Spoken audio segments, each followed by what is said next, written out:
is part of that. Question number 7, Darien Fenton. Thank you, Mr Speaker. Question to the Minister of Labour. What steps is he taking to implement the recommendations of the Pike River Mine Royal Commission inquiry? The Honourable Chris Finlayson. Mr Speaker, the Government is moving to implement all 16 recommendations. It regards this as an urgent matter, and as I told the families in Greymouth a couple of weeks ago, we will have implemented the recommendations by the end of 2013. So, for example, by reference to recommendation 1, which was that there needs to be a new Crown agent focusing solely on health and safety. That issue is being looked at by the task force and the Ministry, and I hope that there will be some particular guidance on that matter, if not before the end of the year, then early next year. A detailed implementation plan is just about completed. It will be provided to the Pike families in the first instance before Christmas, and then will be publicly released.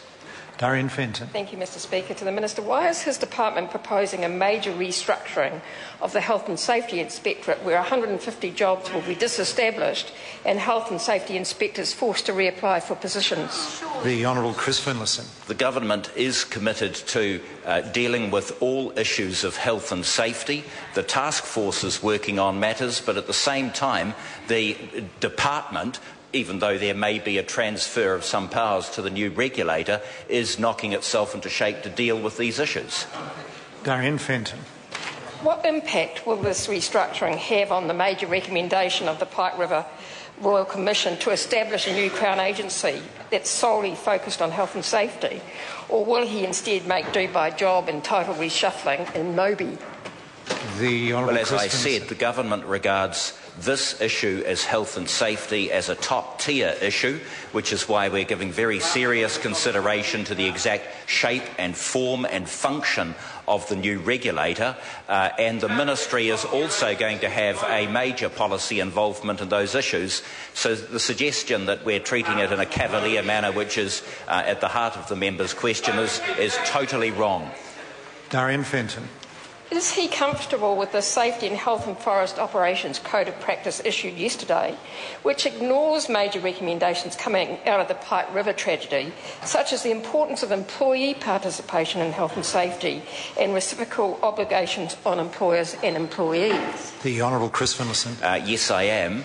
Shortly after I became the Minister, I asked for a briefing on the forestry issue.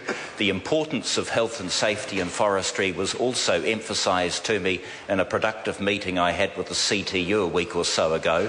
These regulations had been basically prepared before the Royal Commission's report came out, so I was anxious to get them out. The task force is looking at broader issues, and if they need to be altered after the task force reports to the Minister on the 30th of April, then that's okay by me.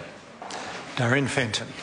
To the Minister, will such alterations that may be proposed include looking at working conditions in industries such as forestry, where health and safety concerns and accidents are a major contributor to accident levels, and with issues like long hours and fatigue? And will he be doing something about the suboptimal standards that were issued yesterday? The Honourable Chris Finlayson. The answer is yes. I think the member makes a very fair point. There are too many deaths in this sector, most recently a tragic death last week. That's why we got these regulations out, but it could well be that they have to go further. And I'm very happy to consult with both industry and, importantly, the CTU to make sure we get it right. Question number 8, Pesata Sam Lord Tuyunga. Thank you, Mr Speaker. My question is to the Minister of Energy and Resources. What recent